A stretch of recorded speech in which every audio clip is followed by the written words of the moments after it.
Shabbos. We'll be reading, Be'ez Hashem, learning the Parshas Ki Sisa and also Parshas Parah, which is the third in the series of the Arba Parshiyos that we read from the beginning of Adar to the beginning to until and including the beginning of Chodesh Nisan. It's noteworthy that there is a connection between these two parshas. In other words, most of Parshas Ki Sisa deals with the Chet HaEgel, and the Parah Aduma, Chazal tell us, atones for the Chet HaEgel. On the pasuk Zois Chukas HaTorah, Rashi says, Lefisha HaSoton v'umois ha'olam moinim es Yisrael. They taunt us and they say, Ma ha-mitzvah hazois u'ma tam yeshba. What reason is there, and what's the relevance of the mitzvah of Parah Aduma? Lefichach kosav bo chuka. Therefore, the Torah uses the expression chuka, a decree, saying that gzeira hi b'lefonai. It's a decree, and ein lecha reshus laharir achreo. You have no permission to be maharir achreo, to doubt its relevance. Let's say. So, in other words, the mitzvah of Parah Aduma cannot be explained. However, in the Hemshech of Parshas Chukas, Rashi brings in the name of Reb Moshe Hadarshan, who was one of the early Rishonim who collected Midrashei Chazal. We have it actually this in the Midrash Tanchuma. Rashi brings that he says that it's a moshel ben shifcha shetinef paltin shel melech. This can be compared to a son of a bondservant that dirtied the palace of the king.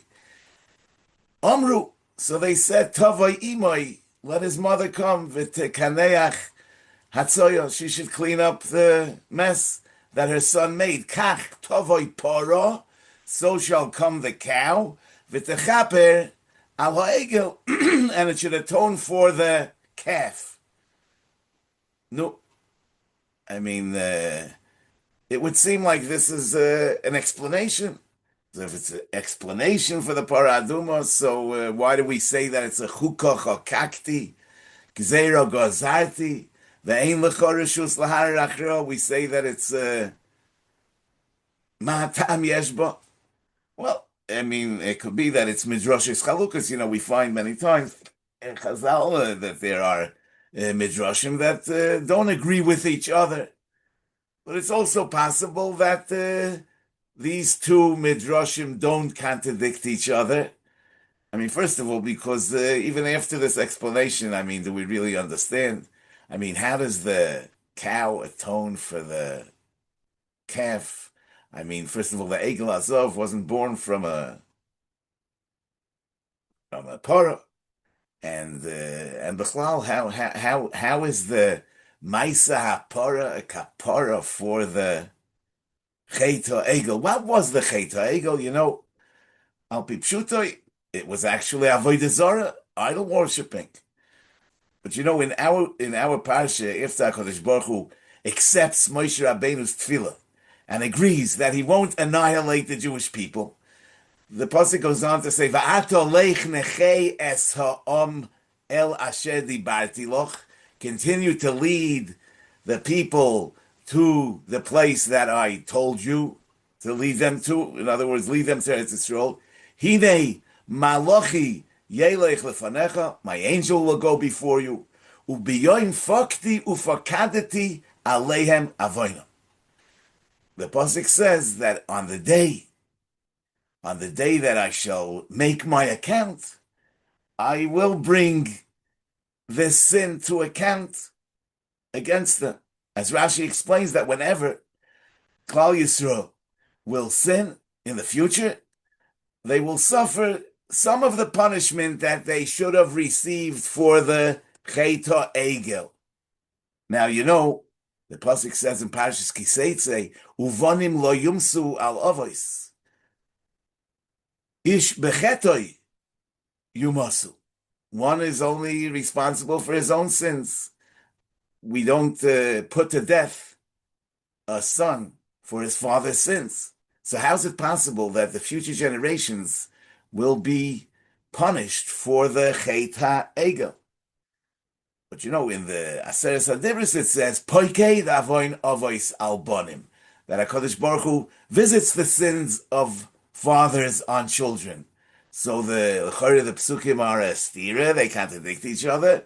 So the Gemara says in Sanhedrin Daf Chav Zayin, and Rashi brings it on the Pasuk, that when do we say, Poikei Avoin Avois Albonim, when it's Oichzin Maasei Avoiseihem Biyadeihem, when they carry on the legacy, the sinful legacy of their parents, that's when poiked avoin avos albonim.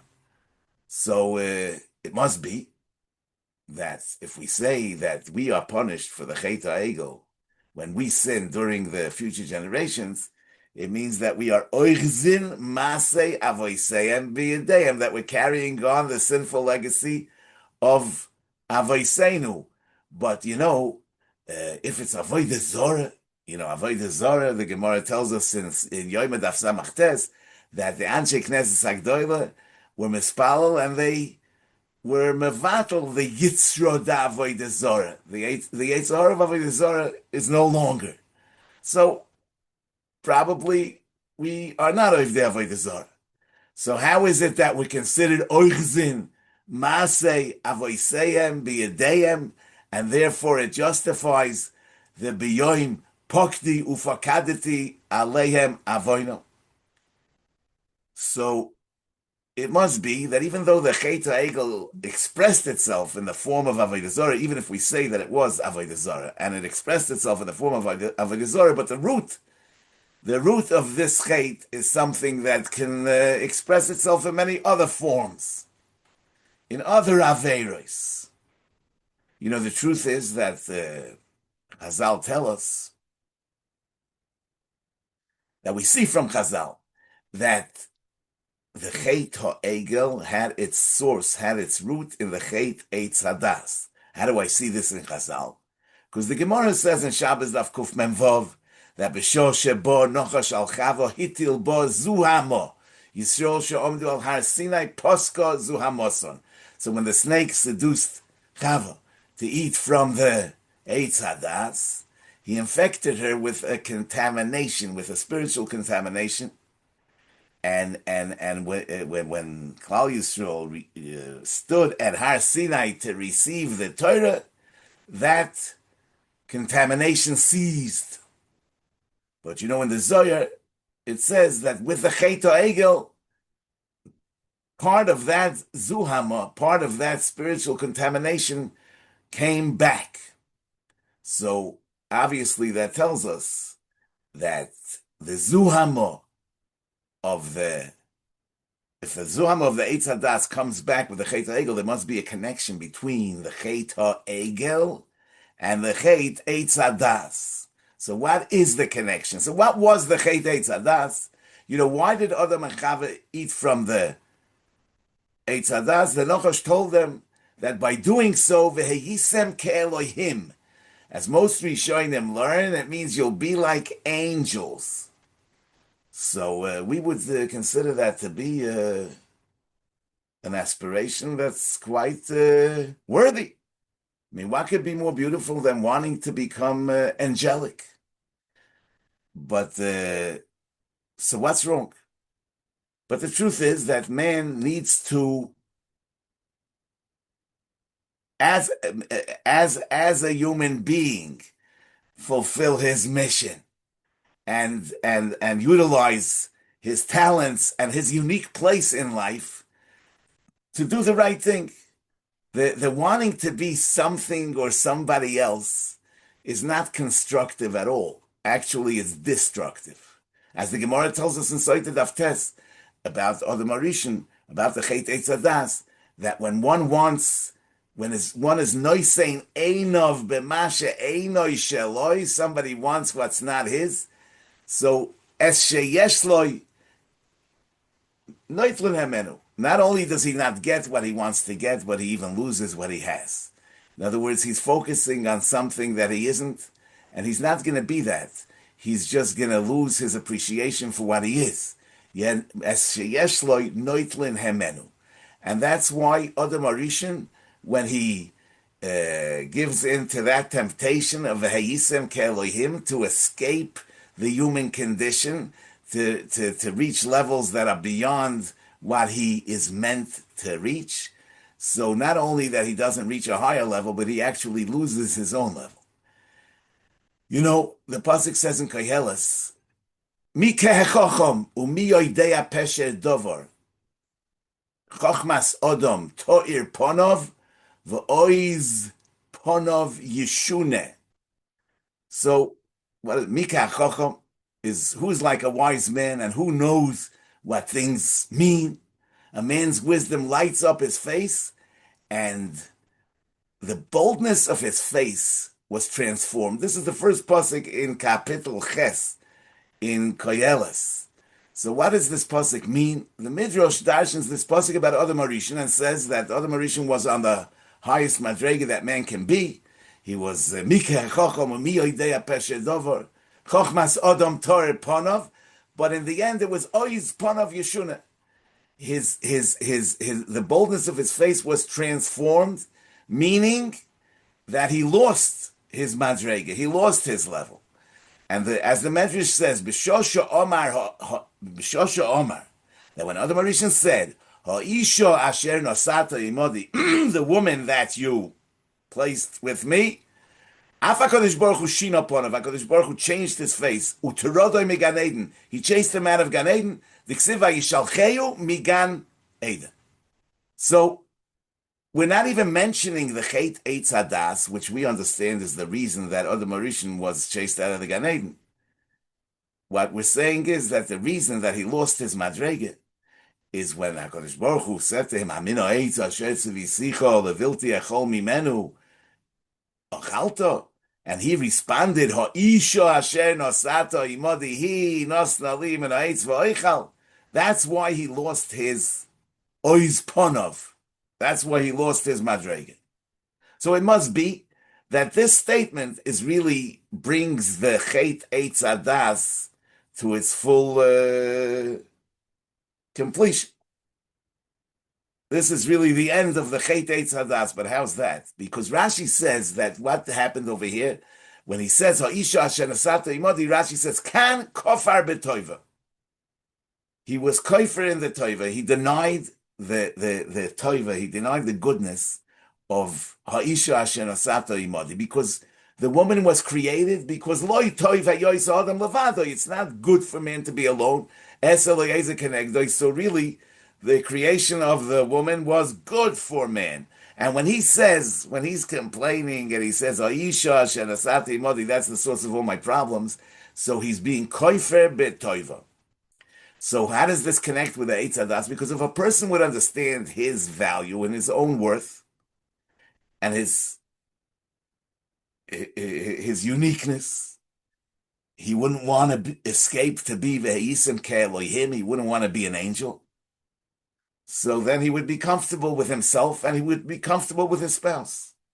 But since he wants to be something else, when somebody is not comfortable under his own skin, he can't have an appreciation for his companion either, right? So the Isha Asher Nasato Imodi, the Kfira B'Toiva, that's really the end of the Chet Eitz Hadas. That's where the Chet of the Hayisem Ke'Elohim leads to. You're uncomfortable with yourself and you have no appreciation, not for who you are and not for anybody else's, and not for what they mean for you and to you. So it all comes from a lack of understanding who you are and knowing your own value. So the zuhamo, the contamination that was yored la'olam, is that feeling of being unworthy and inadequate. That's the zuhamo of V'Hayisem Ke'Elohim. You know, before Matan Torah, Chazal tell us that Malachi Ashore said, no, Hoitchal Hashemayim, they said that the Rebbeinu Shalom should give the Torah in heaven to the angels. But Moshe Rabbeinu says, no, Klum, Lemitzrayim yiradatem, lefaro hishta'abadetem, klum yetzahara yesh bechem. Do you have a yetzahara? Do you have kinna and sinna? Do you have jealousy? Do you have hatred? And then HaKadosh Baruch Hu actually gave the Torah to us as humans. So the Amida al Har Sinai, our standing at Har Sinai and our readiness to receive the Torah and to take upon ourselves the mission of Torah, remove that zuhamah, remove that contamination, because we came to the understanding that it's only because of who we are that we can carry out the divine mission. Our imperfection is actually an asset. The Yetzirah yesh bochem and the Kina v'Sina yesh bochem makes it possible for us to be Mekayim the Torah and to bring out the Mo'adir Shimcha al Kol Ha'oretz. But when Moshe Rabbeinu didn't come down from the mountain when they were expecting him to, they said, Asei lonu Elohim asher yelchu lefaneim. Yeah, they say to Aaron, make Elohim. They don't want another human leader because they lost their trust in human leadership. They say, Kizeh Moshe ha'ish lo yadarim ehoyelo. It's not just that we don't know where Moshe is, but we see that man can't be relied on. They want to have a level of leadership that's Elohim. And that's the chazora of the zuhama of Veheyisem Ke'Elohim. That the Aseilonu Elohim brings back that zuhama of Veheyisem Ke'Elohim. Chazal tell us that with the Chet Eitzadas was Nigzar Gzeiras Misa. In other words, by wanting to be Ke'Elohim, we became less than human, because on the real madrega of humans, we should have been V'chai lo'olam. V'chai lo'olam. Now, you know that Tumas Mes really is the why does one become Tameh when he is exposed to a mess? Because that exposure to the finite nature of life, the way we know it, is makes a person feel hopeless and helpless and powerless, and Mamela, it brings us down. And that's the Tumah of Mace. How can we purify ourselves from the Tumah of Mace? How can we rise above that? So we mix the Afer of the Parah, the ashes of the Parah, with Mayim Chayim, with living waters. Because these are really the two sides of the human condition. On one hand, we're offer of Afer, we're dirt and dust, but on the other hand, we're Mayim Chayim, we're living waters. As the Psukim and Kehelah say, you know, the Psukim say, you know, Ki mikre b'nei ha'adam, u'mikre ha'behema, u'mikre echad lohem, k'moy zeh, kein mois zeh, v'ruach echad lakoil, u'moisar ha'adam and ha'behema oyin ki hakol hovel. In other words, men and beasts have the same fate. This one dies and that one dies, and there's nothing. Man has nothing over behema. All is havel. Hakoil hoylech el mokoy mechod. It's all going to the same place. Hakoil hoyom min ha'ofer. Everything originated from dust. Vakoil shovel ha'ofer. Everything returns to dust. Mi yodeya ruach b'nei ha'adam. But now he says, so these are very depressing psukim. Yeah, I mean, we're coming from no place and going to no place. But then the pasuk says, Mi yodeya. Ruach b'nei ha'adam ha'oilo hila ma'olo v'ruach ha'behema ha'yoredes hila mata. In other words, who knows, who perceives that the spirit of man is the one that ascends on high, while the spirit of the beast is the one that descends down into the earth. And Mamela, the pshat is like this.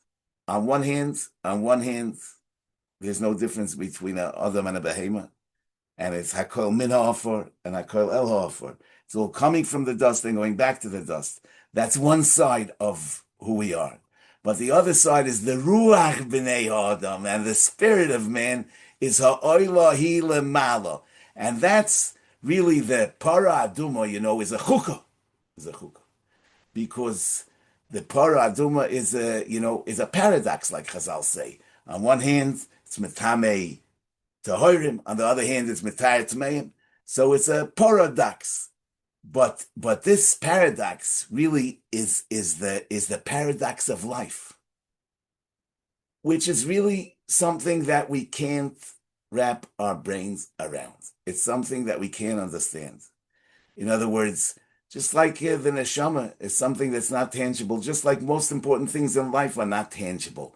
I mean, hate and love and anger, tranquility. These are things that can't be weighed, they can't be measured, they can't be touched. Yeah, but they are what grant meaning to the living experience.